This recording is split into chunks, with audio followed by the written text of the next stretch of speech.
நான் நினச்சி வந்தது என்னென்னா, ஒரே அடித்தடியாக இருக்கும், அட்டு குத்தாக இருக்கும்னு நினச்சிட்டு வந்தேன் வரும்போது.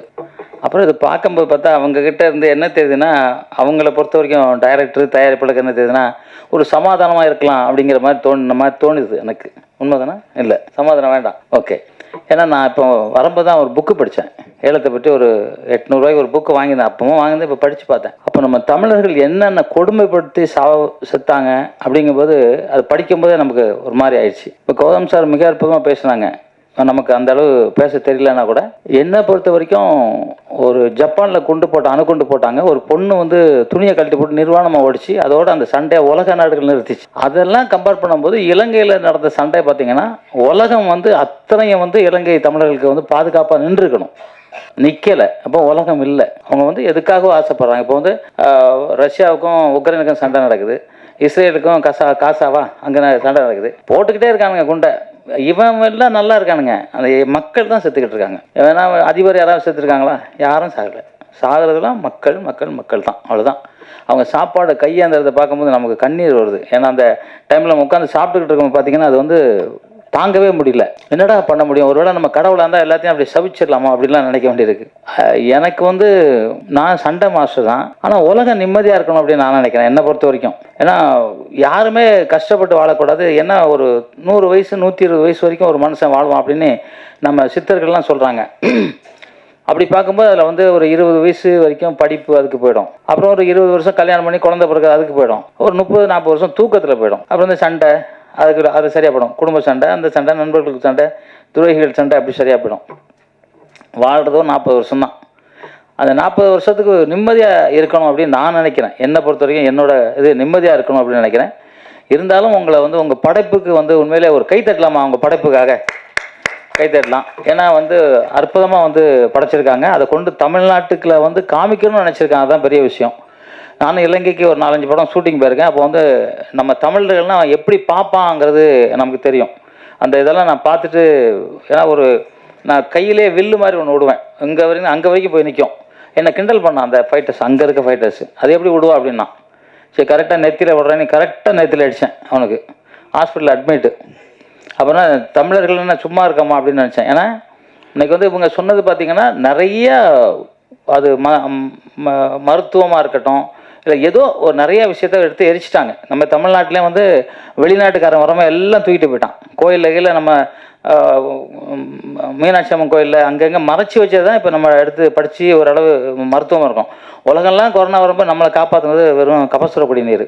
அப்போ நம்ம சித்தர்கள் எவ்வளோ கண்டுபிடிச்சி நமக்கு கொடுத்துருக்காங்க. அந்த மாதிரி அற்புதமான சில விஷயங்களை எவ்வளோ பாதுகாக்கணும்னு நினச்சி தான் கொளுத்திட்டானுங்க அந்த துரோகிகள். அதைத்தான் நீங்கள் சொல்ல வரீங்க. அதுதான் உண்மையாக இருக்கும். ஏன்னா தமிழர்களோட வாழ்க்கை வரலாறு அழிச்சிக்கிட்டே இருக்காங்க. இப்போ கௌதம் சார் சொன்ன மாதிரி இன்றைக்கி வந்து தமிழ்நாட்டுக்குள்ளே வந்து பாருங்களேன், இப்போ முன்னாடி நான் பஸ்ஸு பார்க்கும்போது தமிழ்நாடு மாநகர பஸ்ஸுன்னு இருக்கும். இப்போ மாநகர பஸ்ஸு பண்ணுறதுக்கு தமிழ்நாடை காணும், சென்னையில், தமிழ்நாட்டில். ஏன்னா புரியல எனக்கே, ஏன் அப்படின்னு தெரில. இங்கேயும் ஒரு போராட்டம் போடணுமா என்ன அப்படிங்கிறது எனக்கும் புரியல. ஏன் தமிழ்நாடு, இப்போ கேரளா போனால் அவங்க கேரளா போட்டிருக்காங்க, கர்நாடகா போனால் கர்நாடகா, தெலுங்கு தேசம் போனால் தெலுங்கு தேசம், பாம்பே போனால் மகாராஷ்டிரா, எந்த ராஜஸ்தான், எல்லா ஊர்லேயும் அந்த ஊர் போட்டு தான் பாடுறாங்க. இப்போ நம்ம ஊரில் மட்டும் தமிழ்நாடு எடுத்துட்டாங்க. ஏன்னே தெரில, யாரும் கேட்கல. ஏன்னா கேட்கக்கூடாதுன்னு நினைக்கிறாங்களா? ஏன்னா பார்த்தீங்கன்னா நம்ம எம்பி ஒருத்தர் வந்து தெலுங்கில் போய், தமிழ்நாட்டு எம்பி தெலுங்கில் போய் இப்போ உறுதிமொழி எடுத்துக்கிறாரு. தமிழர் இல்லை அவர், நமக்கு எப்படி சப்போர்ட் பண்ணுவார்? அதான் ஓட்டு போடும்போது நம்ம தமிழர்களாக பார்த்து தான் போடணும். காசு வருதான்னு பார்க்குறது. இது வந்து பத்திரிகையில் நீங்கள் தான் கொண்டு போய் சேர்க்கணும் எல்லாருக்கும். ஏன்னா தமிழ்நாட்டை வந்து இப்படி போயிடுச்சுன்னா என்ன பண்ணுறது எனக்கே புரியல. எனக்கே வருத்தமாக தான் இருக்குது. ஏன்னா இலங்கை இந்த படத்தை பார்க்கும்போது எனக்கு டக்குனு அதுதான் தோணுச்சு. என்ன மாநகர பேருந்து போட்டுக்கு தமிழ்நாடு இதுதானே போட்டிருப்பாங்க, தமிழ்நாடு ஏன் எடுத்துட்டாங்க அப்படிங்கும்போது எனக்கு வருத்தமாக இருந்துச்சு. அதே மாதிரி தான் இலங்கையில் வந்து எடுத்துருக்காங்கும் போது ரொம்ப ரொம்ப வருத்தமாக இருக்குது, மனசு வருத்தமாக இருக்குது. அவங்களுக்கு எவ்வளோ வருத்தமாக இருந்தால் இதை எடுத்துகிட்டு வந்திருப்பாங்க. கோடிக்கணக்கான பணம் செலவு பண்ணி ஏதோ நல்ல வேலை அங்கே நல்லா போய்கிட்டு இருக்குனாங்க, அது வரைக்கும் சந்தோஷம். சரி, இதை எடுத்துக்கிட்டு இப்போ வந்து திருப்பியும் சண்டை போடணுமா அப்படின்னு கேட்கும்போது ராஜதந்திரமாக என்ன பண்ணணும்னு தான் பார்க்கணும். ஏன்னா சண்டை போட்டு ஒன்றுமே ஆயுதம் இல்லாமல், ஏன்னா அவன் அணுகுண்டு வச்சுருக்கான், நம்மகிட்ட துப்பாக்கி கூட இல்லை. 2 பேரும் சண்டை போட்டுக்கிட்டான்னா கையில் அடிச்சுக்கலாம். அவன் கத்தி வச்சா நம்ம கத்தி எடுக்கலாம், அவன் துப்பாக்கி எடுத்தால் துப்பாக்கி எடுக்கணும். அவன் வந்து ராக்கெட்லேருந்து குண்டு போட்டான்னா நம்மகிட்ட அந்த குண்டு போட்டால் மட்டும்தான் நம்மளும் போர் பண்ண முடியும். இல்லை அவன் வந்து நம்ம கையை கூட்டிகிட்டு எப்படி போர் பண்ண முடியும்? அப்போ அதுக்கெல்லாம் நம்ம தயாரானால் தான் திருப்பி ஒரு போராட்டம் பண்ண முடியும். அப்படியே இப்போ போய் கண்ணை கட்டிட்டு ட்ரெயின் வருது, நான் ட்ரெயினை நிறுத்திடுவேன். நம்ம என்ன இவரா தெலுங்கு நடிகர் என்ன பாலகிருஷ்ணா ட்ரெயின் அப்படி முறுத்துருக்கு, அதுக்கு எவ்வளோ கஷ்டம் இருக்குது. ஸோ அந்த மாதிரி எல்லாம் ஆராய்ச்சி பண்ணணும். நம்ம போர் பண்ணுறதை விட இனிமே இந்த தமிழனை எப்படி வாழ வைக்கணும், இந்த தமிழன் உலகம் முழுவதும் தலை நிமிர்ந்து எப்படி வாழணுங்கிறது தான் நீங்கள் எல்லாமே சிந்திக்கணும். என்னோட வேண்டுகோளும் அதுதான். ஏன்னா நம்ம வந்து போராடிக்கிட்டு யாரோ இன்னும் 20 கிட்ஸா அது மாதிரி விட்டு மாட்டி விட்டு சண்டை போடுங்கடா அப்படின்னு விடக்கூடாது. ஏன்னா அந்த ஃபர்ஸ்ட் சீனில் உப்பே இல்லை சாப்பாடுக்கு, அதான் கஞ்சி கொடுக்குறாங்க. அந்த கஞ்சி குடிக்கிறது தான் ஒரு ஓப்பனிங் சீனு. அப்புறம் எல்லாம் பாருங்கள் குண்டை போட்டு எவ்வளோ அந்த கண்டுபிடிக்கணும்லாம் அவனை இல்லாமல் ஆக்கணும்னு பார்க்குறான். யார் கூட இருக்க துரோகி தான், கூட நண்பர் மாதிரி டெய்லி வந்து உட்காந்து பேசுகிறவன் தான் போட்டு விட்டு அவன் தான் பண்ணுறான் கடைசியில். அதானே துரோகி தானே, நண்பன் இல்லை. நண்பனே வச்சுருந்து பார்த்தா அவன் வந்து அது மாதிரி அவன் தான் போடுறான். அதனால் நம்ம வந்து பாத்திரம் அறிஞ்சு பிச்சை போடணுங்கிறது. நான்லாம் கூட பாத்திரம் அறிஞ்சு பிச்சை போடாமல் நிறையா மாட்டியிருக்கேன். அதனால் நம்ம இனிமேல் இருக்கிறவங்க பாத்திரம் அறிஞ்சு பிச்சை போட்டு எல்லாரும் எப்படி எங்கெங்கே வைக்கணுமோ அதை வைக்கணும். இப்போ தமிழ்நாட்டிலே வந்து பார்த்தீங்கன்னா, இப்போ எங்கள் எம்ஜிஆர் நகர் பார்த்தீங்கன்னாக்கா காலையில் அப்படியே ஒரு 3:30 மணிக்கு எழுந்துச்சி வந்தால் எல்லாம் ஹிந்திக்காரவங்களாக போகிறாங்க. இப்போ 10 மணிக்கு போனால் எல்லாம் ஹிந்திக்காரவங்களாக தான் போகிறாங்க. தமிழர் ஆளை காணும், எங்கே இருக்காங்கன்னு தெரியல. எல்லாம் சாராயம். பார்த்தீங்கன்னா 6 வயசு பொண்ணை கற்பழிச்சிட்டான், 3 வயசு பொண்ணை கற்பழிச்சிட்டாங்களாம். தண்ணி அடிக்கிறதுனால அவன் மூளை கெட்டு போச்சு. அவனுக்கு குழந்தை எது, அம்மா எது, ஒரு தெய்வம் எதுன்னு கூட தெரியாமல் கற்பழிச்சிட்டான். டெய்லி பார்த்தீங்கன்னா நியூஸ் பார்த்தா பிரேக்கிங் நியூஸ் மாதிரி வந்துக்கிட்டே இருக்குது. நமக்கு அவ்வளோ வருத்தமாக இருக்கமோ. சாராயம் குடிக்கிறது மட்டும்தான் இந்த அத்தனை பேரும் கெடுதல் அப்படின்னு நினைக்கிறோம். அந்த சாராயத்தை கொடுக்குறத விட்டு தொலைங்களேன்.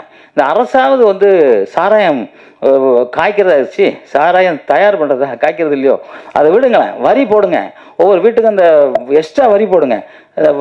அரசு நடத்துறதுக்கு உங்களுக்கு வந்து காசு இல்லை. அப்போ என்ன பண்ணோம், வரி தான் இப்போ போட்டிங்களா, கரண்ட் பில் ஏறி இருக்குது, வீட்டு வரி ஏறி இருக்குது. அது மாதிரி நடந்தா வரி உட்காந்தா வரின்னு போடுங்க. போட்டுட்டு இந்த சாராய கடை ஒழிங்க. ஏன்னா மக்கள் நல்லா இருக்கணும். கஞ்சா அப்படின்னு இல்லை, நிறைய சாராயம் தான் குடிச்சு ரோட்டில் டான்ஸ்லாம் ஆடுறாங்க. பஸ்ஸை அப்படி நிறுத்திக்கிறாங்க. அந்த பாலாயா படம் பார்த்தோம்னா பஸ்ஸை நிறுத்துறான் போய் தண்ணி அடிச்சு. இப்போ நானே நினைப்பேன், என்னடா இவன் காரை அப்படி நிறுத்தினா காரை ஏற்றணும்னு நினைப்பான், மேலே ஏற்றணும்னு தான் நினைப்பேன். தண்ணி அடிச்சானா அப்படி தோணுது. ஏன்னா அதனால் அதெல்லாம் மறந்துடணும். நீங்கள் தான் போராடணும், பத்திரிகையாளர் தான் போராடணும். ஆமாம், நீங்கள் தான் போராடணும். நாங்கள் உங்கள் கூட நிற்போம். இல்லை நாங்கள் போராடுறோம், நீங்கள் எங்கள் கூட இல்லைங்க. இல்லைங்க, எல்லாமே சொல்கிறேன். அதான் நீங்கள் தான் சொல்கிறீங்க, கஞ்சா அப்படின்னு சொல்கிறீங்களா? ஓகே, இப்போ இலங்கை மேட்டருக்கு வருவோம். இலங்கை வந்து தமிழர்களே இல்லாத அளவுக்கு ஆக்கிட்டாங்கல்ல.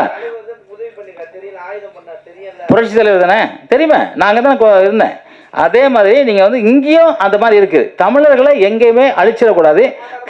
தமிழர்கள் ஒத்துழைப்பாக இருக்கணும் அப்படின்னு தான் நான் சொல்கிறேன். தமிழர்கள் ஒத்துழைப்பாக இருங்க. அப்போ தான் நம்ம நாடு நல்லா இருக்கும், எல்லாமே சந்தோஷமாக இருக்கும். இல்லை எங்கே நடந்தாலும் சரி, சண்டை நடந்துக்கிட்டு தான் இருக்குது. நம்ம பார்த்துக்கிட்டு தான் இருக்கோம், டெய்லி பார்க்குறோம். சண்டை சாப்பிடும்போது பார்க்கும்போது கண்ணு கலங்குது, ரத்த கண்ணீராக வடிக்கிறோம். அது மாதிரி சமாதானமாக இருக்கணும் உலகம் ஃபுல்லாக அப்படின்னு நினைக்கிறேன். எல்லாருக்கும் எல்லாம் கிடைக்கணும். இறைவன் எல்லாரையும் படைச்சது 10 மாதத்துலாம் எல்லாருக்கும் கிடைக்கணும்னு நினச்சி இந்த விழா ரொம்ப சிறப்பாக அங்கேருந்து இங்கே வந்திருக்காங்க. அவங்களுக்கு நான் மீண்டும் ஒரு பாராட்டுதல் சொல்லிக்கிட்டு, நீங்கள் பணம் போட்டிங்க, அந்த பணத்தை நிறையா எடுத்து உங்கள் குடும்பத்தையும் மற்ற மக்களையும் காப்பாற்றுறதுக்கு உங்களுக்கு நாங்களும் தமிழர்களாக துணை நிற்போம்னு சொல்லிக்கொண்டு, எப்பவும் சொல்ல மாதிரி உலகத்திலே மூத்த மொழி என் தாய்மொழி தமிழ் மொழி. அந்த தமிழ் வாழ்க, தமிழ் வெல்க, தமிழன் வென்றே தீர்வான். நன்றி, ஜெய்ஹிந்த்.